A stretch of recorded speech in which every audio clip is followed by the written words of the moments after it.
ఆంధ్రప్రదేశ్లో ప్రాధాన్యత రంగాలకు రుణ పరపతిని పెంచే లక్ష్యంతో 2026-27 ఆర్థిక సంవత్సరానికి గాను నాబార్డు రూపొందించిన రుణ ప్రణాళికను ముఖ్యమంత్రి నారా చంద్రబాబు నాయుడు ఆవిష్కరించారు. ఉండవల్లిలోని క్యాంపు కార్యాలయంలో నిన్న జరిగిన ఈ కార్యక్రమంలో 5,11,491 కోట్లతో కూడిన స్టేట్ ఫోకస్ పేపర్ను ఆయన విడుదల చేశారు. గత ఏడాది ప్రణాళిక అయిన 4.24 లక్షల కోట్లతో పోలిస్తే ఇది దాదాపు 20% అధికం కావడం గమనార్హం. ఈ రుణ ప్రణాళికలో వ్యవసాయ రంగానికి అత్యధిక ప్రాధాన్యం ఇస్తూ 2.55 లక్షల కోట్లు కేటాయించారు.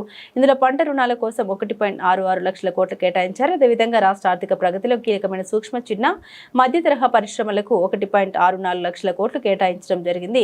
పశుసంవర్ధక శాఖకు 34,972 కోట్లు, మత్స్య రంగానికి 21,098 కోట్లు కేటాయించారు. ఈ సందర్భంగా సీఎం చంద్రబాబు మాట్లాడారు. హార్టికల్చర్ను ప్రోత్సహించాలన్న ప్రభుత్వ లక్ష్యానికి బ్యాంకులు, నాబార్డు అధికారులు పూర్తిగా మద్దతు అందించాలని పిలుపునిచ్చారు.